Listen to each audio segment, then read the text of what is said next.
The 1980s gave us some of the craziest horror movies ever made, but not all of them get the recognition that they deserve. Take Society from 1989 as an example, a film that starts out as a teen drama before spiraling into one of the most jaw-dropping body horror finales that you'll ever see. Then there are other films that have blended psychological horror with disturbing creature effects in a way that feels like a fever dream. Who could also forget The Keep from 1983? It's a mix of supernatural horror and surreal visuals that's hauntingly unique, yet it's been largely overlooked.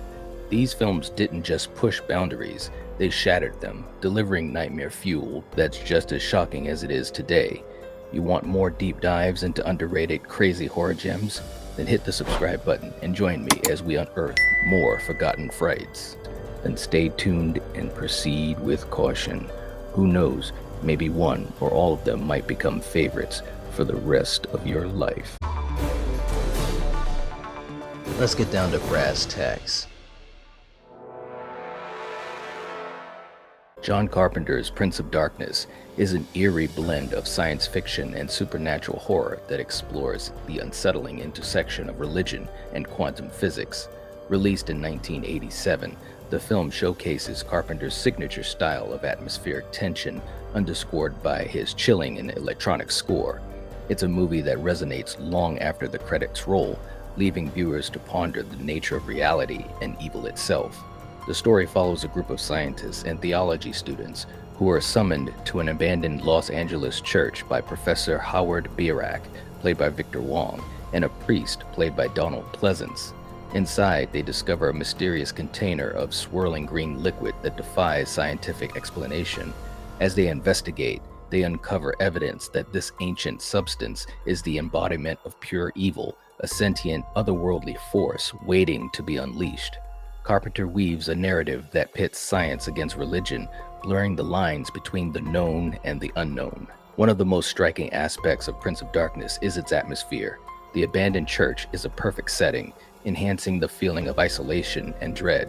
Carpenter's use of shadows, dim lighting, and claustrophobic spaces creates an environment that feels oppressive and inescapable. The eerie, minimalist score, composed by Carpenter himself in collaboration with Alan Howarth, builds a sense of impending doom that lingers throughout the film. The cast delivers solid performances, bringing authenticity to the bizarre premise. Donald Pleasance brings a sense of urgency and fear to his role as the nameless priest, while Victor Wong effectively portrays the skeptical yet curious professor. The ensemble of scientists and students adds a human element, grounding the surreal events with their skepticism and fear. Although the characters are not deeply developed, they are relatable enough to make the horror feel very personal. The film is filled with haunting imagery that stays with you, mirrors as portals to other dimensions, cryptic broadcasts from the future, and possessed homeless people standing motionless outside the church, portrayed with unnerving intensity by Alice Cooper. Carpenter's direction ensures that these visuals are not just for shock value, but they contribute to the film's unsettling atmosphere. The slow buildup of tension, punctuated by moments of intense violence, keeps the audience on the edge. Prince of Darkness excels in the exploration of its complex themes. It delves into the fear of the unknown, questioning the nature of evil and the limitations of human understanding. By blending scientific theory with religious horror, Carpenter creates a narrative that feels both ancient but also very modern. The idea of an anti-god and the inversion of Christian mythology is bold and provocative, making the film feel more cerebral than your typical horror fare. Despite its ambitious ideas, Prince of Darkness is not without its flaws. Some of the dialogue is overly expository, and the pacing can be uneven, with certain scenes feeling drawn out. The special effects, while effective for the time, may appear dated by today's standards. However, these minor shortcomings do little to diminish the film's impact. All in all, Prince of Darkness is a unique and thought-provoking entry in John Carpenter's filmography. It may not have gained the mainstream recognition of Halloween or The Thing, but it remains a cult classic for its daring narrative and haunting atmosphere. For fans of cerebral horror that lingers in the mind, this film is a must-watch.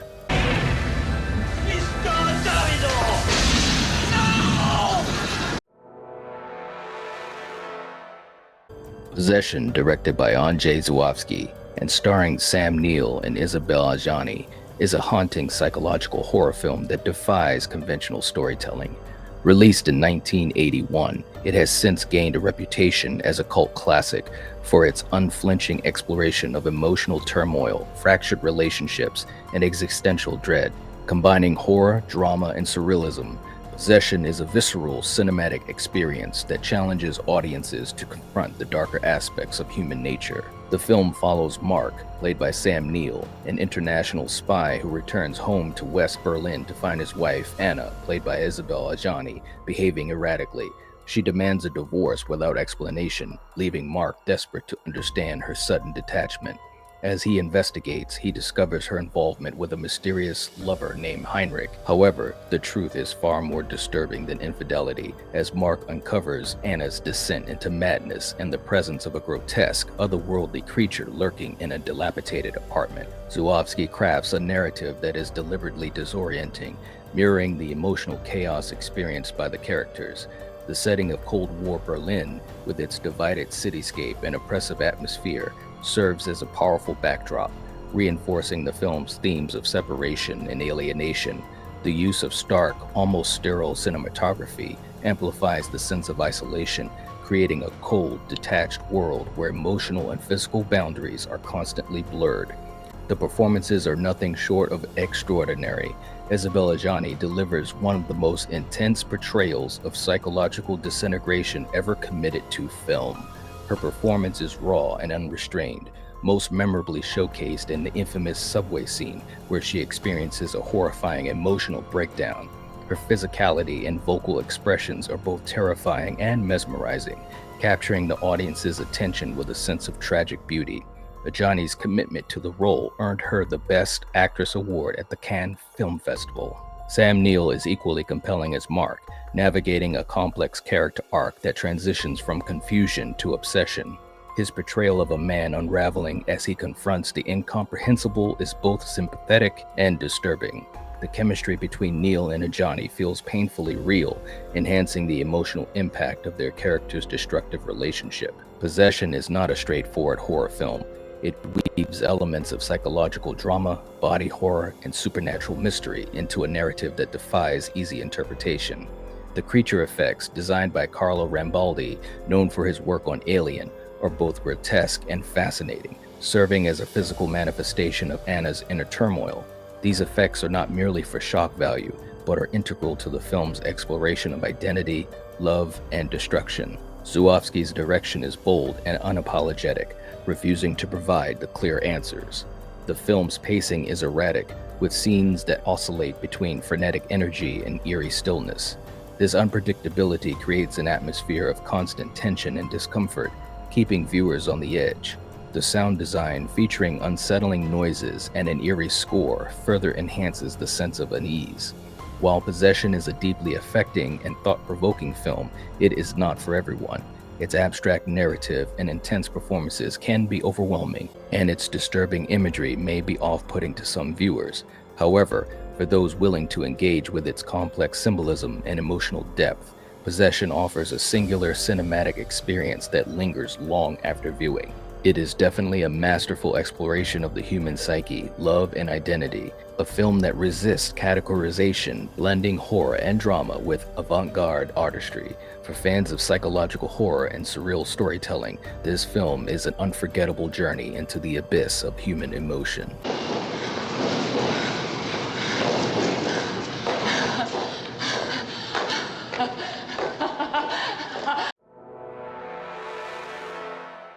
The Beyond, directed by Italian horror maestro Lucio Fulci, is a nightmarish vision of supernatural horror that defies conventional narrative logic.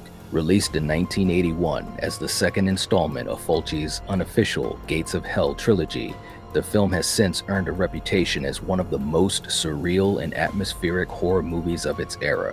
Combining grotesque imagery, a haunting score, and a dreamlike storyline, The Beyond is an unforgettable journey into a world where reality and nightmare collide.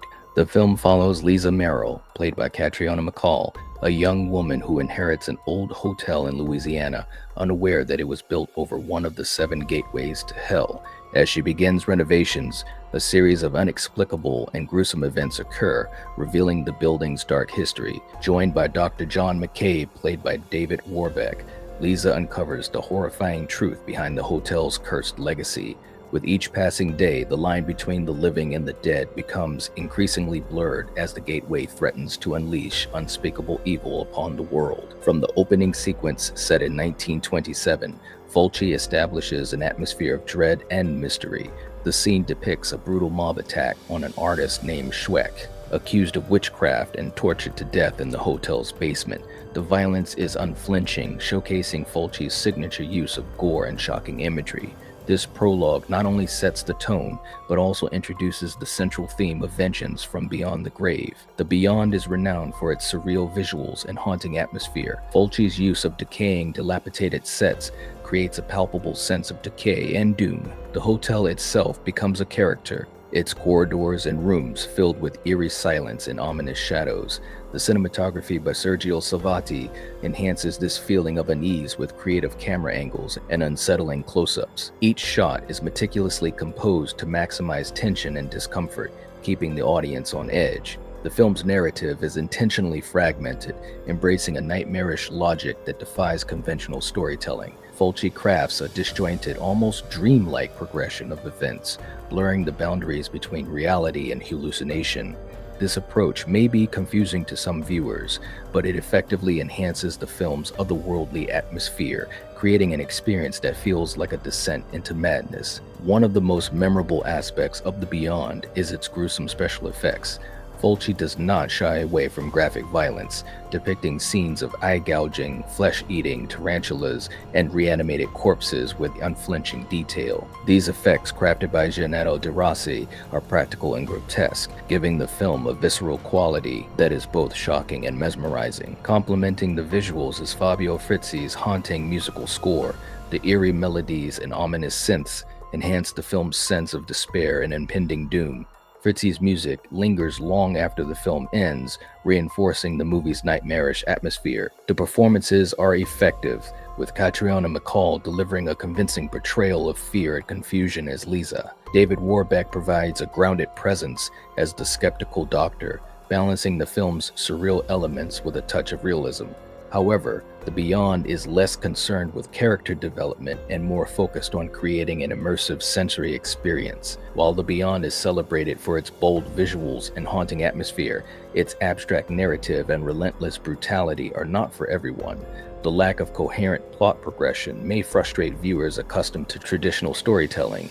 Yet, for fans of Italian horror and surreal cinema, this film offers a unique and unforgettable experience. The Beyond is a masterpiece of atmospheric horror that showcases Lucio Fulci's visionary style. It is a film that defies conventional interpretation, favoring mood and imagery over narrative clarity. For those willing to surrender to its nightmarish logic, The Beyond is a chilling and mesmerizing descent into the supernatural.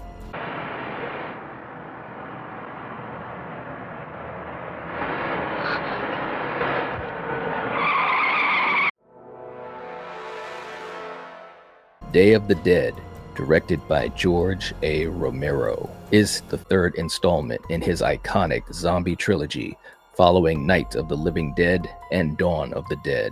Released in 1985, the film explores themes of survival, humanity, and societal collapse against the bleak backdrop of a world overrun by the undead. With its claustrophobic setting, intense atmosphere, and groundbreaking special effects, Day of the Dead stands as one of the most thought-provoking and visceral entries in the zombie genre. The story takes place in an underground military bunker where a small group of scientists and soldiers are struggling to survive in a world dominated by zombies. Tensions run high as Dr. Sarah Bowman, played by Laurie Cardille, and her fellow researchers attempt to find a solution to the zombie plague, while the paranoid and power-hungry Captain Rhodes, played by Joseph Pilato, grows increasingly hostile. The group is fractured by conflicting ideologies, science versus military control, leading to a volatile power struggle that threatens their survival.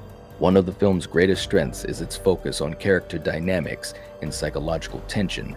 Romero crafts a narrative that examines the breakdown of communication and trust within a microcosm of society.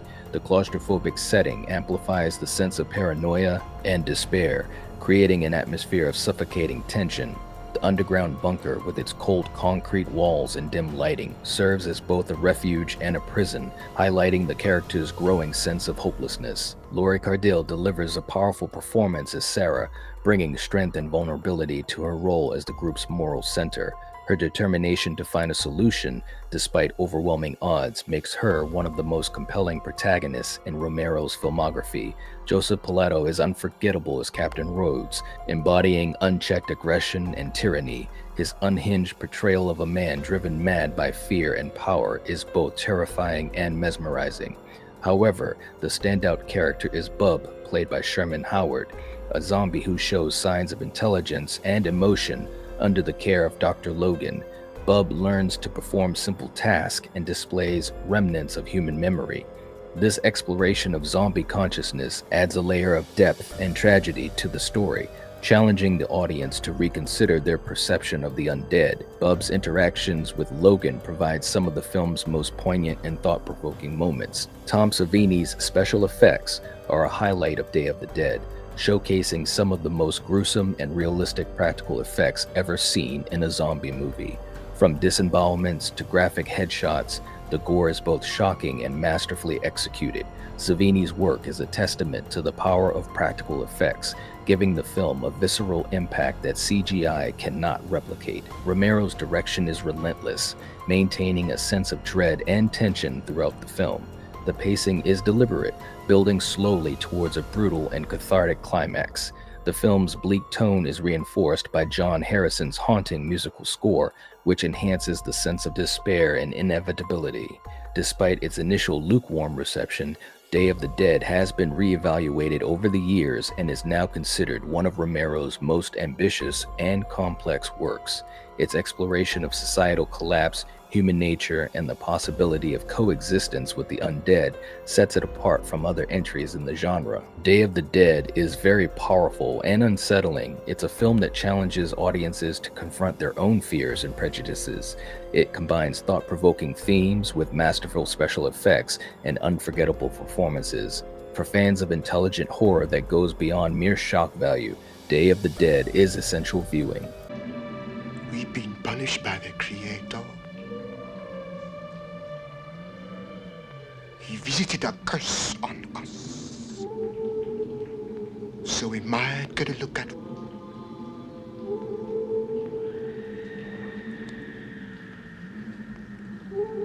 what hell was like. Tenebrae, directed by Italian horror master Dario Argento, is a stylish and chilling giallo film that expertly blends mystery, suspense, and brutal violence. Released in 1982, it marked Argento's return to the giallo genre after his supernatural ventures with Suspiria and Inferno. With its intricate plot, stunning visuals, and haunting score, Tenebrae stands as one of Argento's most accomplished works, showcasing his ability to create a mesmerizing atmosphere of fear and intrigue. The story follows American author Peter Neal, played by Anthony Franciosa, who travels to Rome to promote his latest thriller, Tenebrae. Shortly after his arrival, a series of grisly murders begins, all seemingly inspired by his novel. The killer taunts Neal with cryptic letters and phone calls, drawing him into a dangerous game of cat and mouse. Determined to uncover the truth, Neal teams up with his assistant Anne, played by Daria Nicolodi, and journalist Gianna, but the line between fiction and reality blurs as the body count rises. Argento crafts a labyrinth-like narrative filled with twists and red herrings, keeping the audience guessing until the shocking climax. The plot is intricate yet coherent, maintaining tension throughout a carefully paced unraveling of clues and revelations. Unlike some of Argento's earlier works, Tenebrae grounds its mystery in psychological complexity, exploring themes of obsession, repression, and the influence of art on reality. Visually, Tenebrae is a masterpiece of style and composition. Argento's use of stark, minimalist architecture and bright lighting creates a cold, clinical atmosphere that contrasts sharply with the film's graphic violence. The sleek, modernist settings, dominated by white walls and sharp angles, enhance the feeling of alienation and unease. One of the film's most memorable sequences is the elaborate crane shot that glides over the exterior of a house, offering a voyeuristic perspective that heightens the suspense. Argento's meticulous attention to visual detail makes each frame a work of art, drenched in tension and anticipation. The murder scenes are crafted with brutal precision, featuring Argento's signature blend of beauty and violence. The choreography of each kill is both horrifying and hypnotic, accentuated by vivid red blood against the stark, sanitized settings. The practical effects are executed with disturbing realism, ensuring that each moment of horror is as impactful as it is artful. The film's atmosphere is amplified by an electrifying score composed by members of Goblin. The pulsating electronic beats and eerie melodies perfectly complement the film's modern aesthetic, creating an aura of dread and urgency.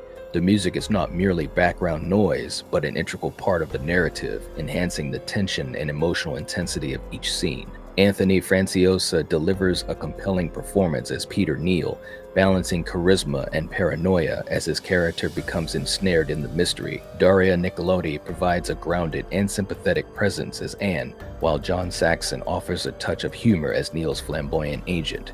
The supporting cast is equally effective, adding layers of intrigue and suspicion to the plot. Tenebrae is more than just a slasher film. It is a meditation on the nature of violence and the blurred boundaries between fiction and reality. Argento challenges the audience to question the relationship between creator and creation, exploring how art reflects and influences human behavior. This meta-narrative adds depth to the film's psychological complexity, making it one of Argento's most thought-provoking works. Although Tenebrae is celebrated for its stylistic brilliance, it is not without controversy. The graphic violence and portrayal of women as victims have been subjects of debate. However, these elements are integral to the film's exploration of societal fears and voyeurism, inviting critical analysis rather than mere shock value.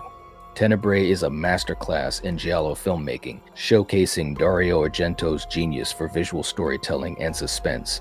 It combines a gripping mystery with stunning cinematography, brutal violence, and a haunting score. For fans of intelligent horror and stylish thrillers, Tenebrae is essential viewing, solidifying Argento's legacy as a true auteur of the genre. What did you think of these underrated 80s horror films? Are any of these your favorites? Will any of them be put on your personal watch list?